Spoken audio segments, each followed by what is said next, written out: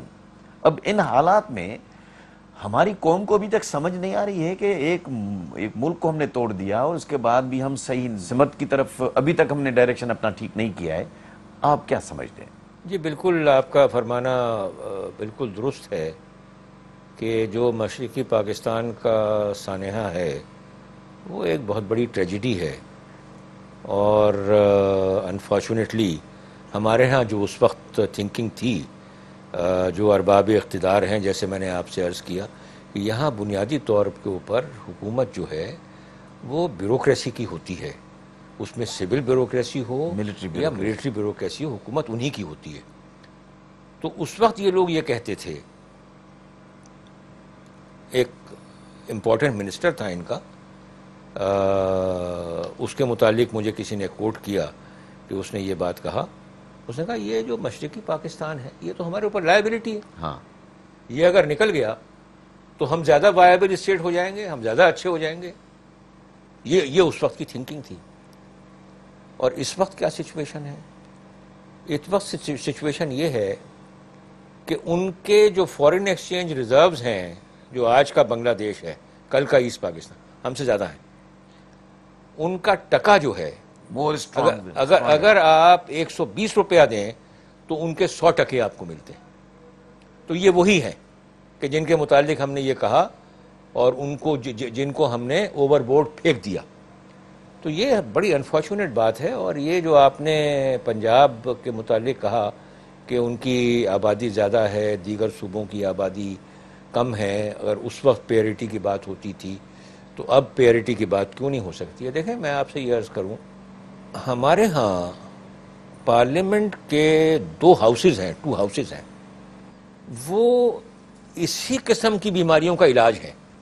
یعنی اب آپ یہ خیال فرمائیے کہ نیشنل اسمبلی کی ریپرزنٹیشن جو ہے وہ تو آبادی کی بنیاد پر ہوتی ہے, لیکن سینٹ میں جو ریپرزنٹیشن ہے وہ صوبائی اکائیوں کی بنیاد پر ہوتی ہے, وہ پیرٹی کی بنیاد ہے, وہ پیرٹی کی بنیاد وہ ہوتی ہے.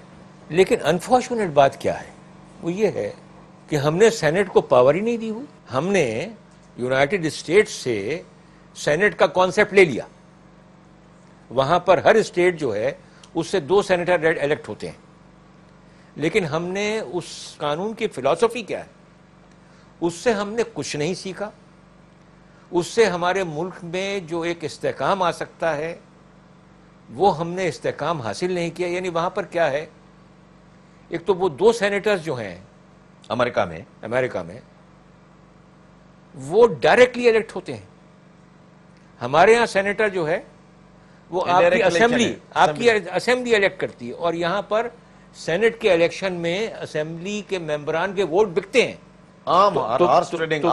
تو وہ جو 2 سینیٹر یونائٹڈ اسٹیٹس میں ہر اسٹیٹ سے الیکٹ ہو کے آتے ہیں ڈائریکٹلی, وہ کتنا پاورفل بندہ ہوگا کہ جو ڈائریکٹلی پورے اسٹیٹ سے 2 بندے آئیں گے.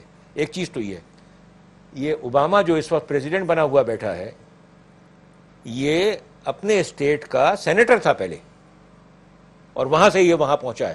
اسی طریقے سے کلنٹن جو ہے وہ بھی اپنے گورنر تھا ایک اسٹیٹ کا. تو ایک بات تو یہ ہے. دوسرا یہ ہے کہ امریکہ میں اگر کوئی بین الاقوامی معاہدہ ہے وہ انتظامیہ یا ایگزیکٹو دوسرے ملک سے نہیں کر سکتی, اس کو سینٹ کے پاس اپروول کے لیے پیش ہونا ہوتا ہے. اگر پریزیڈنٹ کوئی منسٹر اپوائنٹ کرتا ہے جسے سیکریٹری کہتے ہیں, وہ صرف نامینیٹ کرتا ہے، جب تک کہ سینٹ اس کو اپروو نہ کرے وہ منسٹر نہیں بن سکتا. اگر کوئی ایمبیسڈر نامینیٹ کرتا ہے، جب تک کہ سینٹ اس کو اپروو نہ کرے اس وقت تک وہ ایمبیسڈر جا کے اپنی ذمہ داری سنبھال نہیں سکتا ہے. سپریم کورٹ میں کوئی جج نامینیٹ کرتا ہے، جب تک کہ سینٹ سے اپروو نہ ہو جائے وہ جج نہیں ہوتا. تو وہاں سینٹ کی پاورز آپ ذرا دیکھیں کتنی پاورز ہیں ان کی. ہمارے ہاں سینٹ آپ نے بنا دیا مگر پاور نہیں ہے. پاور ہی کوئی نہیں. تو فائدہ کیا ہے پھر؟ تو اگر ہم سینٹ کو ایمپاور کر دیں تو ہماری جو صوبائی جو خود مختاری کے مسائل ہیں آدھے تو وہیں حل ہو جائیں. تو اس کے بارے میں اب جب کہ 18ویں امینڈمنٹ آنے والی ہے غور کرنا چاہیے، ایسی ترمیم لے کے آنی چاہیے کہ جس میں سینٹ کو ایمپاور کیا جائے. کیوں ہمارے حکمران جو پوزیشن میں آتا ہے، جو بھی پاور میں آتا ہے، وہ حکمران نہیں چاہتے ہیں کہ ادارے مضبوط ہوں؟ وہ خود اپنی مضبوطی پہ کانسنٹریٹ کرتا ہے، اداروں کی مضبوطی پہ نہیں کانسنٹریٹ کرتا. سائیں یہ again this is a big tragedy.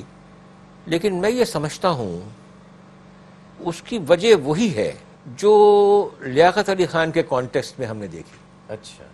کہ وہ جس وقت آ کر کے بیٹھتا ہے اس کو ادھر سے بھی وار شروع ہو جائے گا، ادھر سے بھی ہو جائے گا، سامنے سے بھی، پیچھے سے بھی، اوپر سے بھی نہیں. وہ بندہ یہ سوچتا ہے یار میں اپنی جان کیسے بچاؤں. اور پھر اب پرویز مشرف کو دیکھیں، ٹیک اوور کیا، غلط تھا، لیکن جن ارادوں کا اظہار کیا کہ جی میں یہ کروں گا، یہ کروں گا، یہ کروں گا، کرپشن کو ختم کر دوں گا، تعلیم کو عام کروں گا، ملک کی جو 7 نکاتی ایجنڈا انہوں نے وہ اناؤنس جو کیا تھا. بہترین پاسبل ایجنڈا تھا، کچھ عرصے کام بھی کیا. اس کے بعد کیا ہوا؟ اس کے بعد یہ ہوا کہ اگر آپ نے سیاستدانوں کی کرپشن کو معاف نہیں کیا آپ نہیں رہ سکتے. اگر آپ نے دوسرے کام غلط نہیں کیے آپ نہیں رہ سکتے. وہ ابھی حال میں بیان آیا ہے، وہ سابق جو نیب کا جو چیئرمین تھا جس کو انہوں نے فارغ کیا، شاہد عزیز، کہ مجھے انہوں نے یہ کہا اس وقت کی حکومت نے کہ اگر آپ کرپشن کے پیچھے اسی طریقے سے دوڑتے رہے، منسٹرز کو آپ نے کرپشن نہیں کرنے دیا، تو ملک میں ڈیولپمنٹ کیسے ہوگا، ترقی کیسے ہوگی؟ وہ تو ترقی ہوتی ہی جب ہے جب کرپشن. مائی گاڈ. یہاں پر سوچ یہ ہو جائے، ویری انفارچونیٹ. پھر تو یہی ہوگا. بھٹو صاحب کی ایرا کو، ذوالفقار علی بھٹو صاحب کی ایرا کو کس طرح دیکھتے ہیں 71 دسمبر سے لے کے 77 تک؟ اگین بھٹو صاحب کی بھی پرابلم کچھ اسی طرح کی تھی جیسے میں نے آپ سے عرض کیا. میں ڈاکٹر مبشر حسن خان کا انٹرویو دیکھ رہا تھا تو وہ یہ کہہ رہے تھے کہ میں نے استعفیٰ دیا اور میں ان کے پاس گیا اور یہ میں نے دیکھا کہ بھٹو صاحب کو بھی کوئی اور چلا رہا تھا، حکومت کوئی اور چلا رہا تھا، بھٹو صاحب سامنے تھا. تو اس کا مقصد یہ ہے کہ bureaucracy, again civil and military bureaucracy he control میں، ان کا ہی کنٹرول. بالکل یہی شکل ہے. اسی لیے میں نے آپ سے عرض کیا کہ وہی پرابلمز بھٹو صاحب نے بھی فیس کی. انفارچونیٹلی ایک اور چیز بھی ہوتی ہے، جب بندہ یہ دیکھتا ہے کہ بھئی یہ سب معاملات اس طرح سے ہیں اور میں نے اگر یہاں پر بیٹھے رہنا ہے تو مجھے بھی ان کے ساتھ ہی چلنا پڑے گا ورنہ معاملات ٹھیک نہیں ہوں گے. اب میں آپ کو ایک معمولی بھٹو صاحب کی مثال پیش کرتا ہوں. ان کے زمانے میں 2 لینڈ ریفارمز آئیں، یہ تو آپ کو پتا ہے بالکل آئی کہ ایوب خان کے زمانے میں پہلی لینڈ ریفارم آئی اور اس میں سیلنگ یہ تھی کہ 500 ایکڑ سے زیادہ کوئی بندہ ہولڈ نہیں کر سکتا زمین کو. ان کے زمانے میں وہ سیلنگ بھٹو صاحب کے زمانے میں 500 سے کم کر کے 150 کر دی گئی. بہت ہی واجبی سا اس کے اوپر عمل درآمد ہوا. جو زمینیں جہاں تھیں وہ صرف کھاتے واتے تبدیل کر کے وہیں رہ گئیں اور جو لینڈ لیس ہاری تھا، بے زمین جو بندہ تھا وہ بغیر زمین کے ہی اس وقت بھی تھا، اب بھی ہے. لیکن اس کی سب سے بڑی ٹریجڈی اور سب سے بڑی مس فارچون کیا ہے؟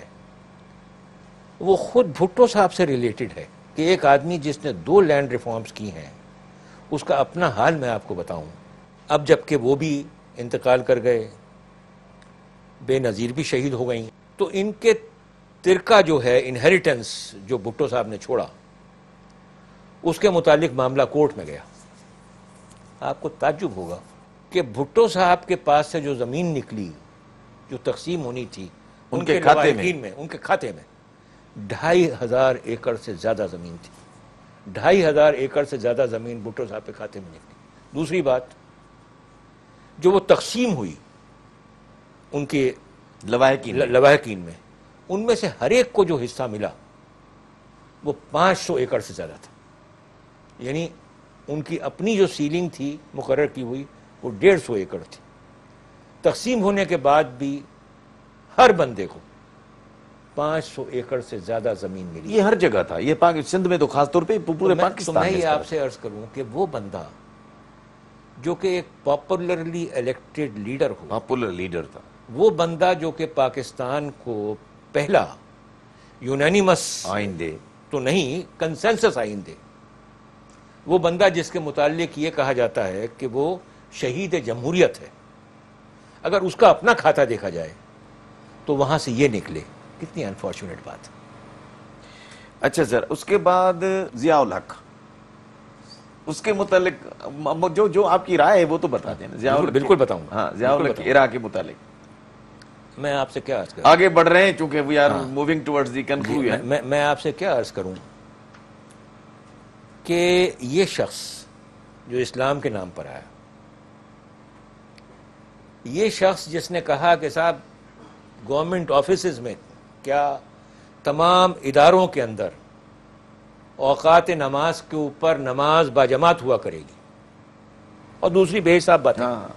میں جس زمانے میں سندھ ہائی کورٹ کا جج تھا, سندھ ہائی کورٹ کے چیف جسٹس کو اور دیگر ہائی کورٹ کے چیف جسٹس کو بھی یہ استحقاق ہوگا کہ جتنی بھی یونیورسٹیز کے سنڈیکیٹس ہیں اس میں وہ ایک جج کو نامینیٹ کر کے بھیجتے ہیں جو سنڈیکیٹ کا ممبر ہوتا ہے, اور سنڈیکیٹ میں بیٹھتا ہے, وائس چانسلر کے ساتھ بیٹھتا ہے, وہاں جو مسائل ہوں ان کے حل کرنے میں اپنا رول ادا کرتا ہے.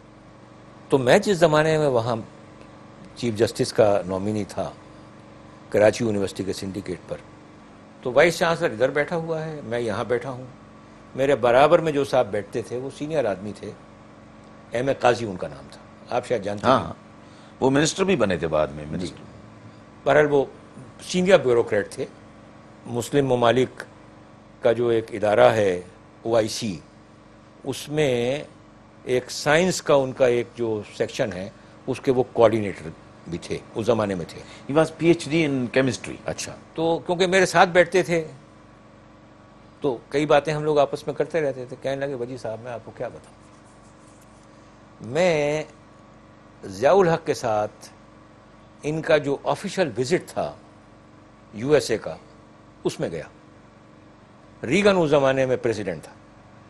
کہنے لگے یہ میرے علم میں ہے, اگر قاضی صاحب حیات ہوں گے یقیناً سن رہے ہوں گے, کہ ضیاء الحق نے یہ کہا کہ میں جو اسلام کی بات کرتا ہوں تو یہ بھی تو آپ کو دیکھنا چاہیے کہ اس کے اوپر عمل کتنا ہوتا ہے. تو میرے اسلام کی بات کرنے سے آپ خوفزدہ نہ ہوں. تو میں ایک جملے کے اندر ضیاء الحق صاحب کی صدارت کو سمیٹوں گا اور میں یہ کہوں گا کہ اسلام کے نام پر جتنا نقصان انہوں نے پہنچایا اسلام کو اور پاکستان کو اتنا کسی نے نہیں پہنچایا. جیسے صاحب ہماری بات چیت جاری رہے گی, لیتے ہیں ایک وقفہ.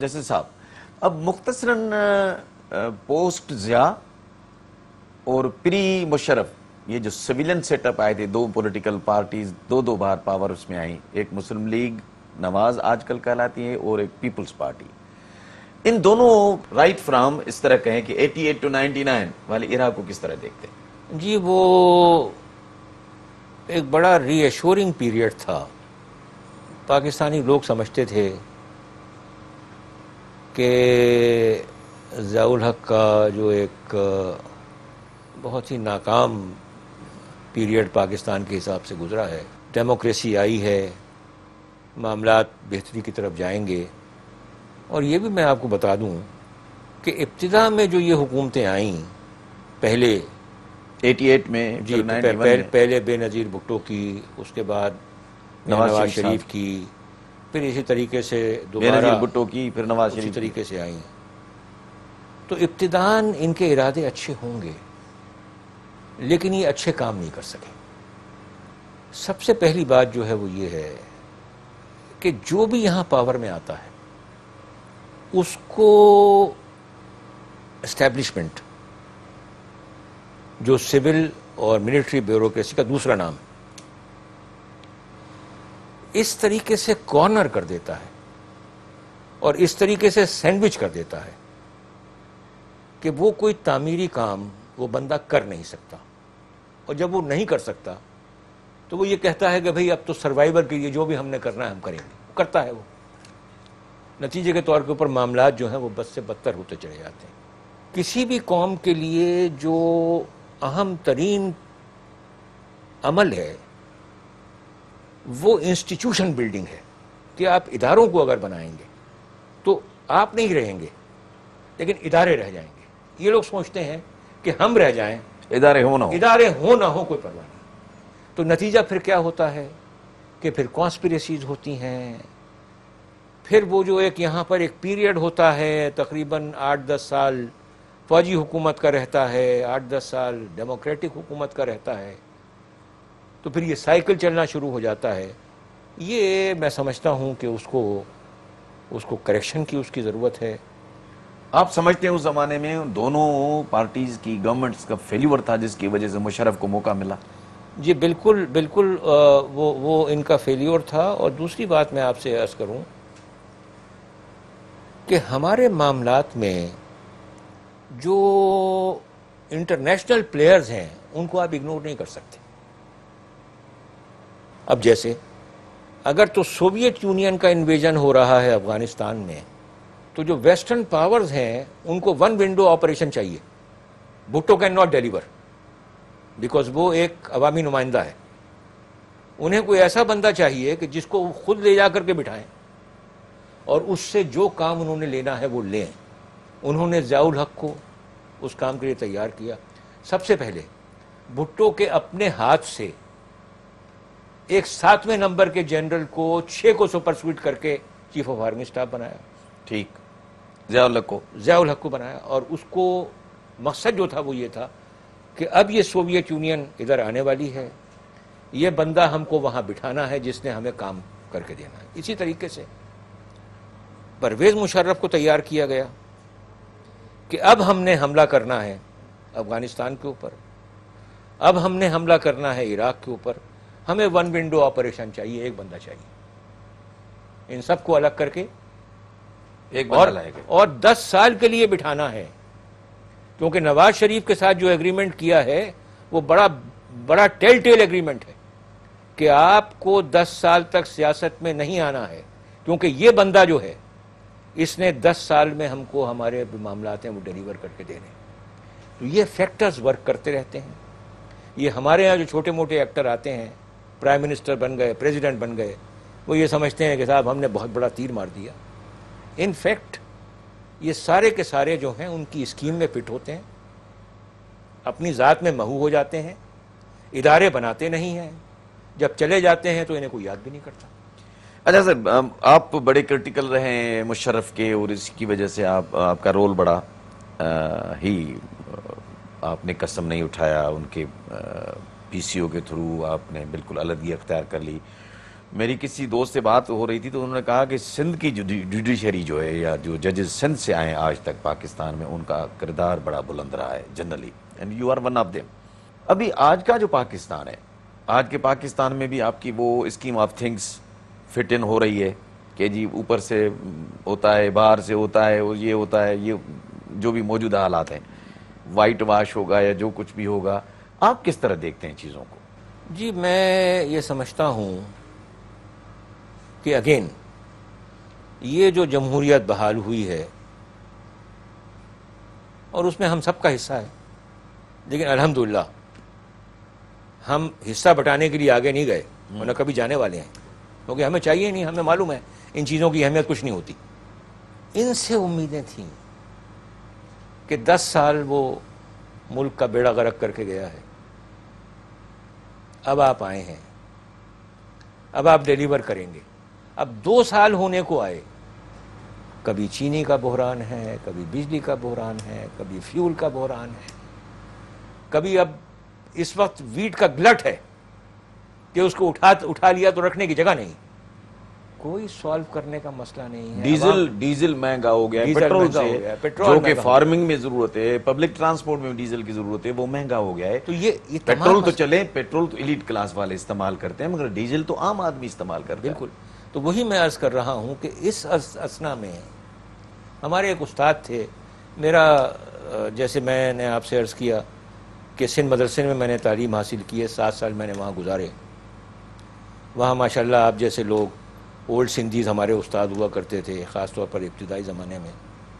تو ہمارے ایک استاد تھے، وہ یہ کہتے تھے کہ بیٹا جب رات میں دن ختم ہو جائے اور لیٹو تو سونے سے پہلے یہ سوچو کہ میں نے آج دن میں کیا حاصل کیا. یہ جو ہمارے حکمران ہیں، او مائی گاڈ، جو یہ حکومت کر رہے ہیں، یہ اگر رات کو نہ سوچے کم از کم مہینے کے آخر میں تو سوچیں کہ اس مہینے میں نے کیا کیا. جسٹس صاحب آپ کی بڑی مہربانی، آپ نے مہران ٹی وی کے ساتھ یہ پروگرام کیا.